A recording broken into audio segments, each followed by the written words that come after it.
বিশ্বকাপে ব্রাজিলের অভিযান শুরু আজ। ফুটবল বিশ্বের কোটি ভক্তের চোখ এখন ব্রাজিল বনাম মরক্কো ম্যাচে। গ্রুপ পর্বের এই গুরুত্বপূর্ণ লড়াইয়ে 5 বারের বিশ্ব চ্যাম্পিয়ন ব্রাজিল মাঠে নামছে জয় দিয়ে অভিযান শুরু করার লক্ষ্য নিয়ে। অন্যদিকে সাম্প্রতিক বছরগুলোতে দুর্দান্ত উন্নতি করা মরক্কোও চমক দেখাতে প্রস্তুত। তারকাখচিত ব্রাজিল দলে রয়েছে আক্রমণ ভাগের গতি, মাঝমাঠের সৃজনশীলতা এবং অভিজ্ঞতার মিশেল। তবে মরক্কোকে হালকাভাবে নেওয়ার সুযোগ নেই। আফ্রিকার এই দলটি বড় বড় প্রতিপক্ষকে হারানোর সামর্থ্য ইতোমধ্যেই দেখিয়েছে। ম্যাচটি শুধু 3 পয়েন্টের লড়াই নয়, বরং গ্রুপের শীর্ষস্থান দখলের পথেও বড় ভূমিকা রাখতে পারে। তাই শুরু থেকেই দুই দল আক্রমণাত্মক ফুটবল খেলবে বলেই ধারণা করা হচ্ছে। ফুটবল প্রেমীরা আশা করছেন রোমাঞ্চ, নাটকীয়তা এবং দারুণ সব মুহূর্তে ভরা একটি ম্যাচ।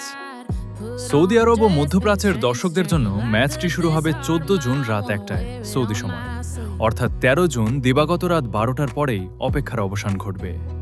ম্যাচটি মধ্যপ্রাচ্য থেকে বিইন স্পোর্টসের সম্প্রচারে দেখা যাবে। এছাড়া বিইন স্পোর্টসের অফিসিয়াল ইউটিউব চ্যানেলেও ম্যাচ সংক্রান্ত লাইভ কভারেজ ও আপডেট অনুসরণ করা যাবে।